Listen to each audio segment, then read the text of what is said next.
खबर यूपी के जनपद अयोध्या से है, जहां जिला विद्यालय निरीक्षक डॉक्टर पवन कुमार तिवारी ने बताया कि जिले में निर्धारित मानकों को पूरा करने वाले केवल 35 कोचिंग संस्थान ही पंजीकृत हैं। उन्होंने कहा कि जो कोचिंग संस्थान अभी तक नियमों का पालन नहीं कर रहे हैं, वो जल्द से जल्द निर्धारित मानक पूरा करें, अन्यथा उनका संचालन बंद कर दिया जाएगा। उन्होंने बताया कि लखनऊ में हुए हादसे के बाद जिला प्रशासन, अयोध्या विकास प्राधिकरण और जिला विद्यालय निरीक्षक कार्यालय की संयुक्त टीम ने जिले में कोचिंग संस्थान और डिजिटल लाइब्रेरी का निरीक्षण अभियान चलाया था। अभियान का नेतृत्व सहायक जिला विद्यालय निरीक्षक अविनाश पांडे ने किया। DIOS ने बताया कि निरीक्षण के दौरान कई संस्थानों को नोटिस जारी कर निर्धारित मानकों को पूरा करने के निर्देश दिए गए। कुछ संस्थानों ने पंजीकरण के लिए आवेदन भी किया है और ऐसे संस्थानों को भी नोटिस देकर आवश्यक मानक पूरे करने के लिए कहा गया है। यदि निर्धारित समय में मानक पूरे नहीं किए गए तो उनके विरुद्ध कार्रवाई करते हुए संस्थान बंद करा दिए जाएंगे। उन्होंने कहा कि अभियान का उद्देश्य किसी को परेशान करना नहीं, बल्कि विद्यार्थियों की सुरक्षा सुनिश्चित करना है।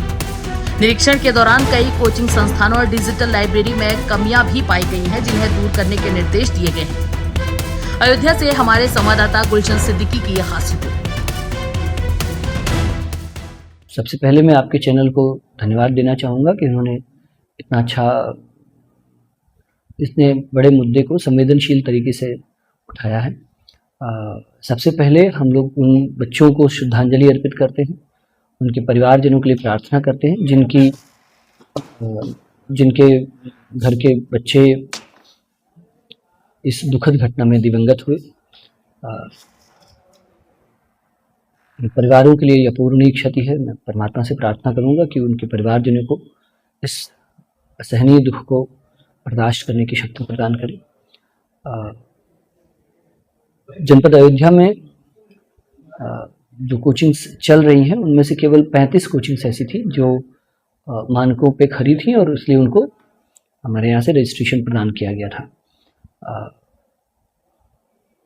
पिछले महीने भी हम लोगों ने कई सारे निरीक्षण किए थे और लगातार इस बारे में नोटिस दी गई थी कि जो कोचिंग संस्थान नियम का पालन नहीं करते हैं, वो या तो अपने नियम पूरे कर लें या उनको बंद कर दें। सहायक जिला विद्यालय निरीक्षक श्री अविनाश कुमार पांडे के नेतृत्व में इसके लिए कई बार अभियान भी चलाया गया था। मैं जब ये दुखद घटना प्रकाश में आई तो उसके बाद से जिला प्रशासन की तरफ से, अयोध्या विकास प्राधिकरण की तरफ से, जिला विद्यालय निरीक्षक कार्यालय की तरफ से, हर तरफ से लगातार प्रयास किए जा रहे हैं। इन प्रयासों का उद्देश्य किसी को परेशान करना नहीं है। प्रयासों का उद्देश्य यह है कि बच्चों की सुरक्षा के साथ कोई समझौता न किया जाए। बच्चे जैसे किसी दूसरे के घर के हैं, वैसे ही हमारे घर के बच्चे हैं। उनकी सुरक्षा सर्वोपरि है। सर, जो अभी बहुत सारे कोचिंग संस्थान ऐसे हैं जिन्होंने अपने रजिस्ट्रेशन के लिए एप्लीकेशन बस केवल दे दी है, उनके नॉर्म्स पूरे नहीं है, तो हम लोगों ने उनको नोटिस दिए कि भाई आप आपके ये अभी रजिस्ट्रेशन के हालात नहीं हैं, आप इसको ठीक कर लें, तभी हम इसका कर पाएंगे। अब लेकिन जिस प्रकार से ये घटना हुई है, हम लोग इस बात के लेके प्रयास कर रहे हैं कि जिनका भी नॉर्म्स पूरे नहीं है उनको बंद करा दिया जाए किसी भी कीमत पर। जो अयोध्या विकास प्राधिकरण की तरफ से आप ध्यान देख रहे होंगे कि बहुत सारी कार्रवाइयाँ की गई हैं, तो उससे भी लगातार कार्रवाई की जा रही है। अभी तो वर्तमान में फील्ड में ये स्थिति है कि बहुत सारी कोचिंग्स में लाइब्रेरीज में ताला लगा हुआ है, वहाँ जाने पर कोई मिल नहीं रहा है। लेकिन मैं सभी से आग्रह करूँगा, सबसे पहले उन बच्चों से और उनके अभिभावकों से आग्रह करूंगा कि अपने बच्चों के हित का, उनके भविष्य का, उनकी सुरक्षा का सबसे ज़्यादा ख्याल रखें।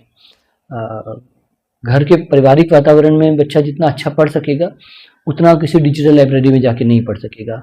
हो सकता है कि उसे थोड़ी देर का एकांत हो, तो हम कोशिश करें कि उसकी जो पढ़ाई की ज़रूरतें हैं उसके प्रति थोड़े संवेदनशील रहें। विद्यार्थियों से कहूँगा कि हमारी पिछली पीढ़ी, अब तक की सारी पीढ़ियों ने जो भी शैक्षिक सफलताएँ पास की, सब एसी कमरों में बैठ के नहीं पास की। सब लोग अपने अपने घरों में रहे। हमारे माता पिता ने इतना अच्छा जीवन जिया, इतना यशस्वी जीवन जिया सब लोगों ने। वो पीढ़ियाँ एसी कमरों में बैठ के नहीं पढ़ी थी, अपने घर कमरों में बैठ के पढ़ी थी। जब आप घर परिवार में बैठ के पढ़ते हैं तो आपसे छोटों को एक प्रेरणा भी मिलती है, एक सामाजिक और पारिवारिक दायित्व का भी निर्वहन होता है। जब आप किसी कोचिंग में चले जाते हैं तो एक नए किस्म की सामाजिकता का उदय होता है। तो मैं बच्चों से ये कहना चाहूँगा कि कोशिश करें कि अपने समुदाय के साथ, अपने घर परिवार के साथ जुड़ें, और अगर वो जा भी रहे हैं किसी भी कोचिंग में तो वहाँ वो देख लें कि उनकी सुरक्षा का, उनके साफ सफाई का, पर्याप्त हवा का, रोशनी का, इस सब का इंतज़ाम है कि नहीं है।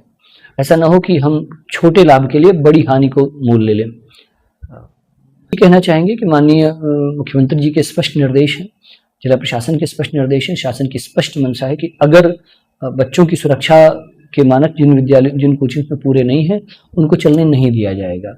लगातार हम लोग भी फील्ड पे हैं, अन्य जिला प्रशासन के लोग भी फील्ड पे हैं। कोशिश में गठित की गई है आपकी तरफ से? हमारी तरफ से तो हम खुद ही जा रहे हैं, अभी टीम गठित करने का नहीं है, हम लोग खुद ही देख रहे हैं, क्योंकि टीम गठित करने का में फिर वो वही खाना पूर्ति हो जाती है कि टीम जा रही नहीं जा रही। अब हम लोग प्रतिदिन खुद निरीक्षण कर रहे हैं। सही बात। जी।